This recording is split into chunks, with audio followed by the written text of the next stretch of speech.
देखिए, घुसपैठ को एक पड़ोसी देश तक सीमित नहीं मानना चाहिए। ये न केवल संसाधनों का बेजा बंटवारा है, बल्कि राष्ट्रीय एकता, संप्रभुता और देश की सुरक्षा के लिए भी अवैध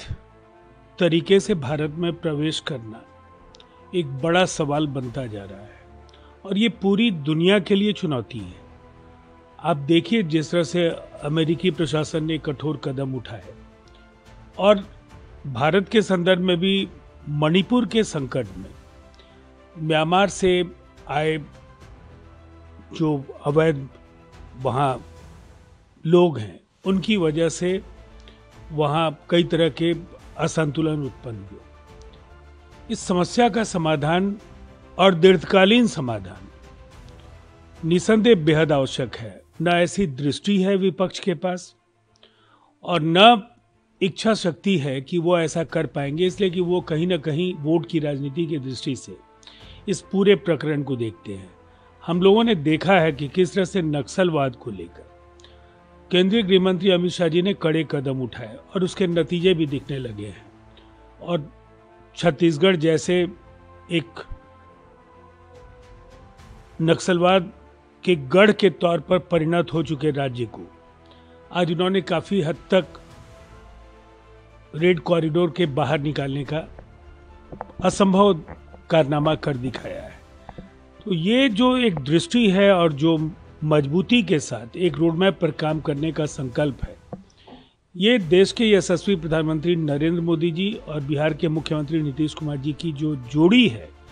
उसकी वापसी से ही संभव है और इसीलिए इन आरोपों को विपक्ष खारिज करने की स्थिति में नहीं है। कल नीतीश जी ने अमित शाह जी से मुलाकात भी की है, करीब 20 मिनट तक मुलाकात भी है। आने वाले समय में चुनाव को लेकर भी बातचीत। देखिए, निसंदेह अब चुनाव के जब कुछ दिन बाकी हैं तो अनेक महत्वपूर्ण मुद्दों पर बातचीत हुई है और ऐसा अस्वाभाविक नहीं है कि जब गठबंधन के पांचों दल एक अचूक रणनीति पर काम कर रहे हैं कि हमें 225 सीटों का लक्ष्य हासिल करना है और एक प्रमुख रणनीतिकार भारतीय जनता पार्टी के वरिष्ठ नेता अमित शाह जी देश में जहां भी चुनाव होते हैं वो एक बड़ी भूमिका का निर्वहन करते रहे हैं। इसीलिए नीतीश कुमार जी के साथ अमित शाह जी की ये मुलाकात बेहद अहम थी। अनेक मुद्दों पर बातचीत हुई और वो जो नतीजे हैं वो एक सुखद,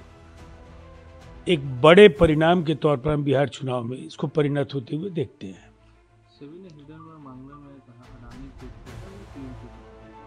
देखिए, एक अंतर्राष्ट्रीय साजिश लगातार चल रही है कि भारत एक बड़ी आर्थिक महाशक्ति में तब्दील हो रहा है और यहाँ बाजार में अनिश्चितता पैदा करने के लिए बड़े व्यवसायिक घरानों के ऊपर जिस तरह के अनियमितताओं के तथाकथित अनियमितताओं के आरोप लगाए गए, इस बार सेबी के क्लीन चिट से बिल्कुल साफ है कि हिंडनबर्ग या ऐसी जो भी शक्तियां हैं उनके खेल को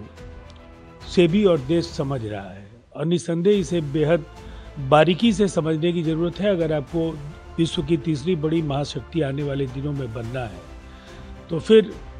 जो बाजार की जटिलताएं हैं उसको बढ़ाने की कोशिश अगर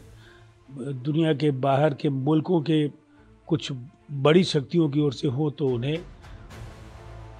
बाहर निकालने की जरूरत है और ऐसे तत्वों को बेनकाब करने की जरूरत है।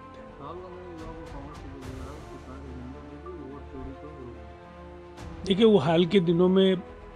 भारत के पड़ोसी मुल्कों में हुई कुछ घटनाओं से कुछ ज्यादा ही उत्साहित दिख रहा है। दरअसल नौजवान वहां बगावत की मुद्रा में आता है जब उसे कोई व्यवस्था में उम्मीद नहीं दिखती है। यहाँ तो इस देश का नौजवान विजन 2047 के साथ प्रधानमंत्री जी ने देश को जो एक विकसित राष्ट्र बनाने का संकल्प लिया है उसके साथ खुद को जोड़कर देखता है। इसीलिए ऐसे घिसे पिटे सोच आत्ममुग्ध राहुल गांधी को आ सकते हैं, लेकिन दरअसल कांग्रेस की खोई जमीन को फिर से हासिल करने के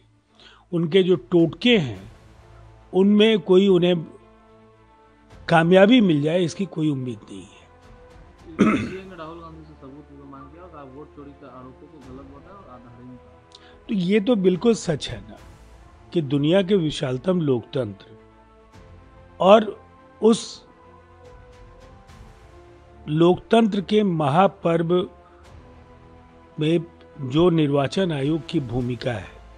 बार बार सवालों के घेरे में खड़े राहुल जी इसलिए कर रहे हैं कि लगातार उनकी पार्टी पिट रही है, नतीजे उनकी उम्मीदों के अनुरूप नहीं हैं और वजह वो जानने के बजाय निर्वाचन आयोग पर ठिकरे फोड़ते रहे हैं और इसलिए झूठे बेबुनियाद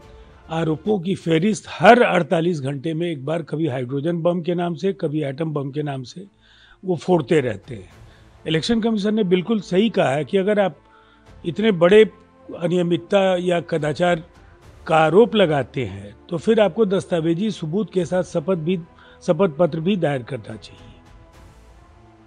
पीयूष गोयल उन्होंने कहा है कि भारत और उद्योग व्यापार है वो सही फैसला है। देखिए, उम्मीदें तो निसंदेह पूरे देश की बलवती हैं, इसलिए कि भारत अमेरिकी रिश्ते बेहद अहम हैं और दोनों ही राष्ट्रों ने इस रिश्ते को समृद्ध बनाने में काफ़ी निवेश किया है। हाल के दिनों में कुछ घटनाएं हुई और उन घटनाओं के कारण रिश्ते कुछ तनावपूर्ण हुए हैं, लेकिन एक बड़ी व्यापारिक और रणनीतिक साझेदारी भारत और अमेरिका के हैं और ट्रंप प्रशासन की ओर से जो संकेत हैं वो मुख्य आर्थिक सलाहकार की ओर से